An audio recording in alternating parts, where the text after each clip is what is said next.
What happens when one of Hollywood's most respected actors goes head-to-head with late-night television's most controversial host? You won't believe what unfolds when Denzel Washington sits down with Bill Maher for what was supposed to be a routine promotional interview that turned into an absolute disaster.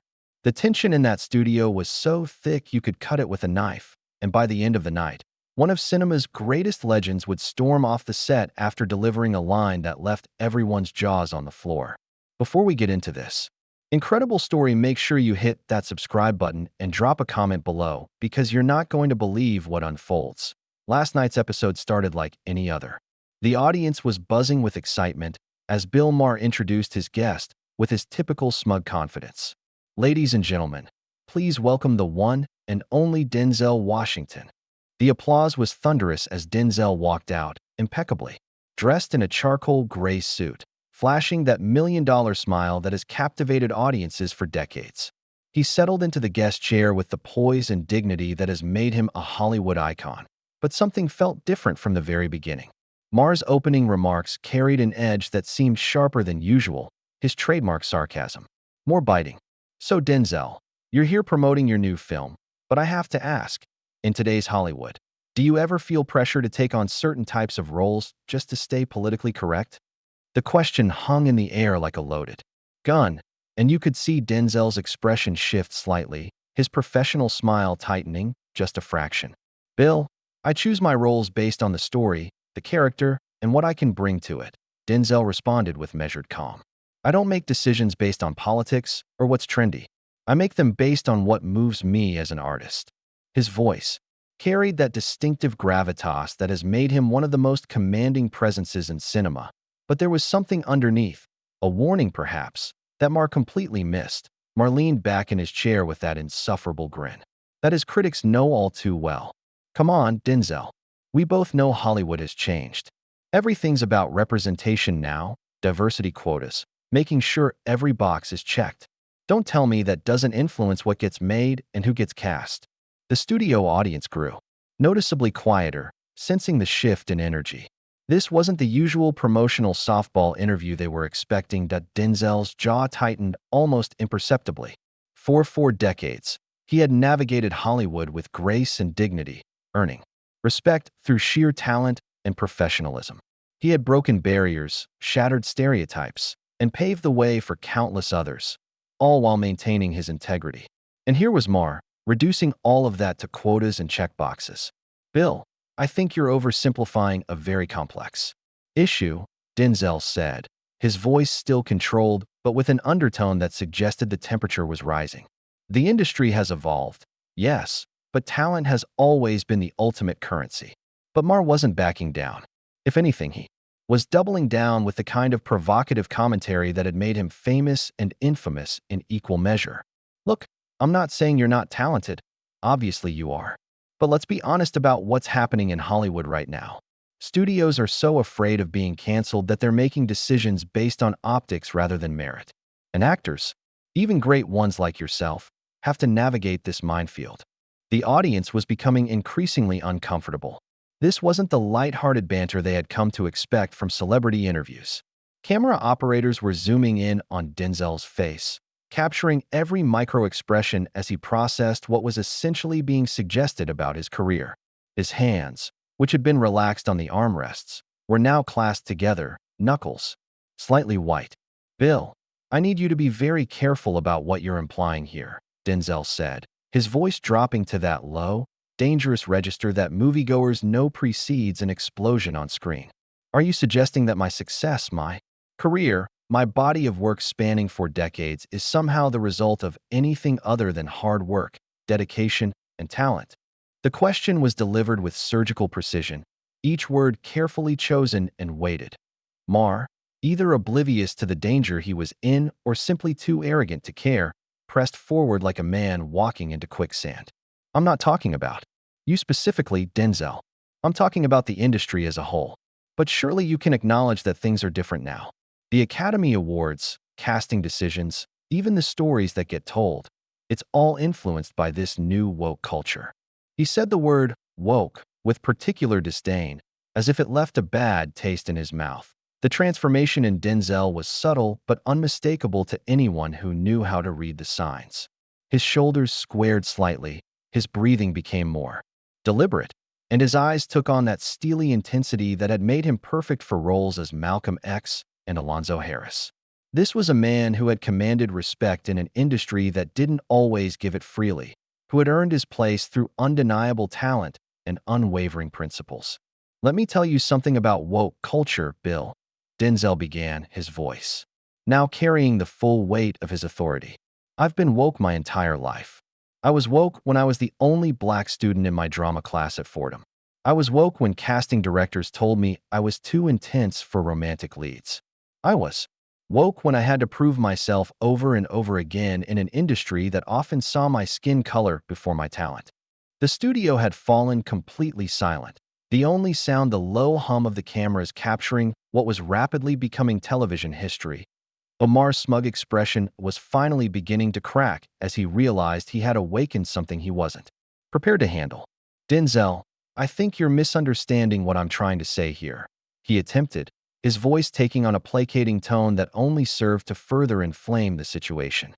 No, Bill, I understand perfectly what you're trying to say, Denzel replied, leaning forward in his chair with predatory focus. You're trying to diminish the achievements of an entire generation of artists by suggesting we're beneficiaries of some kind of affirmative action program. You're trying to reduce decades of struggle, growth, and progress to a trendy buzzword.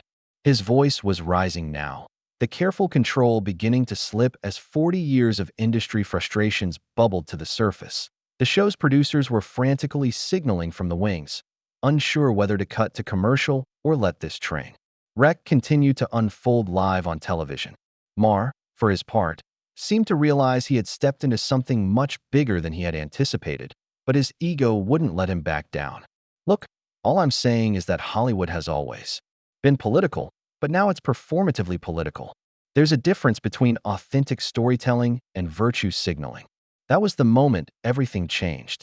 Denzel's famous composure finally cracked, and what emerged was the righteous anger of a man who had spent his entire career being everything Hollywood demanded and more, only to have his achievements questioned by someone who had never walked in his shoes. The air in the studio became electric with tension as two titans of their respective industries squared off in what was about to become an unforgettable confrontation that would have consequences neither of them could have imagined. Virtue signaling, Denzel repeated, his voice now carrying a dangerous edge that sent chills through everyone in the studio. Let me tell you about virtue signaling, Bill. Virtue signaling is sitting behind a desk making assumptions about people's struggles without ever having lived them. Virtue signaling is reducing the civil rights movement, the blood, sweat, and tears of generations who fought for equality, to some kind of Hollywood trend. He stood up slowly, his imposing 6-foot frame casting a shadow over Maher's desk. The movement was deliberate, controlled, but it carried the weight of a man who had reached his breaking point. That Maher's face had gone pale, but his arrogance wouldn't allow him to back down completely. Denzel, sit down. You're overreacting. I never said anything about the civil rights movement. We're talking about modern Hollywood, not history. His voice cracked slightly on the word history, betraying his growing nervousness as he realized he was no longer in control of his own show. History. Denzel's laugh was bitter, devoid of any warmth. You think this is history? You think what I've experienced, what my colleagues have experienced, what we're still experiencing today is just history. He began pacing behind his chair like a caged lion, his movements sharp and purposeful. Bill, you live in a bubble. You've never had to prove your worth because of the color of your skin. You've never been told you're too urban for a role or that you don't test well with certain demographics. The studio audience was completely silent now, many looking uncomfortable as they witnessed what was clearly becoming more than just a heated debate. This was personal, raw, and unfiltered in a way that television rarely captured. The cameras continued rolling, capturing every word, every gesture, every flash of emotion crossing both men's faces. Maher tried to regain control of the situation, his host instincts kicking in despite the chaos unfolding in front of him. Look, Denzel, I understand you're passionate about this, but you're putting words in my mouth. All I'm saying is that Hollywood has overcorrected. The pendulum has swung too far in the other direction. He gestured dismissively with his hand, a mistake that would prove to be his downfall. Overcorrected, Denzel stopped pacing and turned to face Maher directly, his eyes blazing with an intensity that made the host visibly shrink in his chair. You think giving people like me a fair shot is overcorrecting? You think finally telling stories that represent the full spectrum of American experience is going too far? His voice was rising now, each question delivered like a hammer blow. Do you know how many roles I was passed over for in the 80s and 90s because I didn't fit someone's narrow idea of what a leading man should look like? The show's producers were in complete panic mode, frantically trying to decide whether to cut the feed or let this extraordinary moment continue to unfold live. Social media was already exploding with clips of the confrontation, hashtags trending. By the minute as viewers around the world watched a masterclass in righteous indignation, Maher, sensing he was losing badly, made the fatal mistake of trying to deflect with humor. Come on, Denzel, you've done pretty well for yourself. 2. Oscars, countless nominations, one of the highest paid actors in Hollywood. The system worked out okay for you, didn't it? The condescending tone in his voice was unmistakable, and it was exactly the wrong thing to say to a man who was already at his limit. Denzel's reaction was swift and devastating. Worked out okay for me. He leaned over Maher's desk, his face inches from the host's, his voice dropping to a whisper that somehow carried more menace than if he had been shouting. You think this is about me? You think I'm here fighting for Denzel Washington? This is about every young black actor who gets told they're not bankable. This is about every brilliant director who can't get their vision funded because it doesn't fit the formula. This is about every story that goes untold because someone like you decides it's not universal enough. The power dynamic in the studio had completely shifted. Maher, usually the one in control, was now clearly on the defensive, trapped behind his own desk by a man whose presence filled the entire space. Denzel, you're making this very personal when it doesn't need to be, he stammered, his usual wit and sharp tongue completely failing him in the face of Denzel's moral authority. Personal. Denzel straightened up, his voice now carrying the full weight of 4 decades in the entertainment industry. Every role I've ever taken has been personal. Every time I stepped on set, I knew I was representing more than just myself. I was carrying the hopes and dreams of people who looked like me, who needed to see themselves reflected on screen with dignity and complexity. He began moving around the desk, closing the distance between himself and Maher. When I played Malcolm X, that was personal. When I played Hurricane Carter, that was personal. When I directed Fences, that was personal. Maher was now visibly sweating, his usual smug demeanor completely evaporated. He tried one last desperate attempt to regain some semblance of control. Look, I think we've gotten off track here. Maybe we should talk about your new film instead. Isn't that why you're here? His voice was pleading now, almost pathetic in its attempt to change the subject. But Denzel wasn't finished. Not by a long shot. No, Bill, this is exactly why I'm here. Because this conversation, this moment right here, this is the real story. This is what happens when someone who has never had to fight for respect tries to lecture someone who has been fighting that battle their entire life. He was now standing directly beside Maher's chair, towering over the visibly shaken host. You want to talk about virtue signaling? Let's talk about a white man sitting in a position of privilege, making millions of dollars giving commentary on subjects he has never experienced, never struggled with, never understood. The silence in the studio was deafening. Even the crew members had stopped moving, transfixed by what they were witnessing. This wasn't just a celebrity interview gone wrong. This was a moment of truth, a reckoning that had been building for decades finally exploding into public view. Maher made one final, desperate attempt to salvage the situation, but his words would prove to be the match that lit the fuse for what was about to become television's most explosive moment. Denzel, I think you're being a little sensitive here, Maher said, his voice shaking but still carrying that trademark condescension that had gotten him into this mess in the first place. I mean, come on, we're both in the entertainment business. We both know how the game is played. Sometimes you have to play politics to get ahead. That's just reality. The words hung in the air like a death sentence. The studio fell so quiet you could hear the hum of the air conditioning. Denzel's face went through a transformation that was both terrifying and magnificent to witness. His eyes narrowed to slits. His jaw clenched so tight the muscles in his neck stood out like steel cables. And when he spoke, his voice carried the accumulated fury of every slight, every insult, every barrier he had ever faced. Sensitive. The word came out like a growl from deep in his chest. You think I'm being sensitive? He stepped closer to Maher, who was now pressed back in his chair as far as he could go, looking like a small child who had just realized he had awakened something far more dangerous than he could handle. Let me tell you what sensitive is, Bill. Sensitive is a grown man who can't handle being called out on his ignorance. Sensitive is someone who thinks 4 decades of struggle and achievement can be dismissed as playing politics. Maher's mouth opened and closed like a fish gasping for air, but no words came out. He had finally pushed the wrong person too far, and now he was face to face with consequences he had never imagined. The cameras captured every moment of his visible terror. As one of Hollywood's most respected figures loomed over him like an avenging angel. You want to know about playing the game? Denzel continued, his voice rising with each word. I played the game when they told me I was too dark for leading man roles.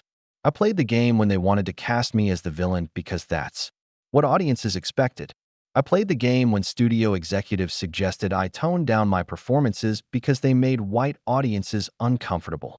Each revelation hit like a physical blow, painting a picture of systematic discrimination that Maher had never bothered to consider. The host made one last desperate attempt to regain some dignity. Denzel, I never meant to suggest, but he was cut off before he could finish his pathetic backpedal. You never meant to suggest what? Denzel's voice exploded through the studio like thunder. That my success is somehow illegitimate?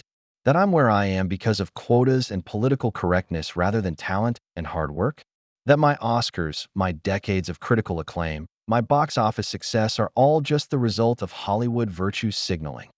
He was shouting now, his composure completely gone, replaced by raw, unbridled fury that had been building for years. The audience sat frozen, witnessing something unprecedented in television history. This wasn't manufactured drama or publicity stunt controversy. This was genuine human emotion at its most powerful and unfiltered. Social media was exploding as clips of the confrontation spread like wildfire across every platform. Maher tried one more time to interrupt, his voice weak and trembling. That's not what I— Shut up, Denzel roared, slamming his hand down on the desk with such force that Maher's coffee mug jumped and spilled across his notes. Just shut up for once in your miserable life and listen. The sound echoed through the studio like a gunshot, and several audience members actually gasped audibly. You sit here night after night, making jokes about things you don't understand, commenting on struggles you've never faced, passing judgment on people whose shoes you couldn't fill if you had 1,000 lifetimes, Denzel continued, his voice now carrying the full weight of his moral authority. You think because you have a television show and a platform that gives you the right to diminish other people's achievements, to reduce their life's work to trendy politics and social posturing. Maher was visibly shaking now, all traces of his usual arrogance completely evaporated. He looked small, pathetic, utterly defeated by the force of Denzel's righteous anger. I was just trying to have a conversation, he whispered, his voice barely audible. A conversation? Denzel let out a bitter laugh that contained no humor whatsoever. You call questioning the legitimacy of my entire career a conversation? You call suggesting that Hollywood's progress toward equality is somehow going too far a conversation? That's not a conversation, Bill. That's ignorance masquerading as insight. The transformation was complete now. The dignified, controlled Denzel Washington who had walked onto the set had been replaced by a man unleashing 40 years of accumulated frustration with an industry and a society that had made him prove himself over and over again. I have won 2 Academy Awards, been nominated for 10. I have grossed over $4 billion worldwide. I have directed films that have touched millions of lives. I have broken barriers and opened doors for countless others. And you have the unmitigated gall to sit there and suggest that my success is somehow tainted by political correctness. The studio was dead silent except for the sound of cameras continuing to roll, capturing every moment of this historic meltdown. Maher looked like he wanted to disappear into his chair, his face pale and drawn as he realized the magnitude of his mistake. But you know what the real tragedy is here, Bill? Denzel's voice dropped to a dangerous whisper that somehow carried more menace than all his shouting. The real tragedy is that there are young actors watching this right now. Young black actors who are going to see this and think that maybe they don't belong. Maybe they're not good enough. Maybe their dreams are just diversity initiatives and political statements rather than legitimate aspirations. He leaned down until he was eye level with Maher, his face inches from the terrified host. You want to know what virtue signaling really is? It's using your platform to tear down people who have actually done the work, who have actually made a difference, who have actually earned their place through blood, sweat, and undeniable talent. That's virtue signaling, you fucking weasel. The curse word exploded through the studio like a bomb going off. The audience gasped collectively, several people covering their mouths in shock. The producers in the control room were frantically hitting buttons, knowing that this moment would be replayed millions of times across every conceivable media platform. That Maher's face went completely white. He opened his mouth to respond, but no words came out. He was utterly, completely defeated, exposed as the small, insecure man hiding behind wit and controversy. The great Bill Maher, reduced to a trembling, speechless shell by the moral authority of a man who had actually lived the struggles he so casually dismissed. Denzel straightened up slowly, adjusting his jacket with deliberate precision. His breathing was heavy, but his composure was beginning to return, like a storm that had finally exhausted its fury. He looked down at Maher with a mixture of disgust and pity that was somehow more devastating than his anger had been. "I came here tonight to talk about my new film," he said, his voice now deadly calm. "I came here to promote a story about resilience, about overcoming obstacles, about the power of the human spirit. Instead, I find myself having to defend 40 years of work to someone who wouldn't last 5 minutes facing the challenges I've overcome." He turned to address the camera directly, ignoring Maher completely. "To everyone watching at home, especially the young people who might be questioning their own worth after listening to this ignorance, your dreams are valid. Your stories matter. Your contributions to this industry and this world are not political statements or quota fulfillments. They are expressions of your humanity, your talent, and your right to be seen and heard." Then he turned back to Maher one final time, his eyes blazing with contempt. "And as for you, Bill, maybe it's time you learned the difference between being provocative and being profound. Maybe it's time you realize that real conversation requires respect, understanding, and humility. 3 things you've demonstrated tonight that you sorely lack." Without another word, Denzel Washington turned and walked off the set, his footsteps echoing through the stunned silence of the studio. The camera followed him as he strode past the frozen audience, past the shell-shocked crew members, past the producers who were still trying to process what they had just witnessed. He didn't look back, didn't pause, didn't give Maher or his show another moment of his time. The last image viewers saw before the show cut to commercial was Bill Maher sitting alone at his desk, looking smaller and more insignificant than he had ever appeared on television, while the sound of Denzel's departing footsteps faded into history.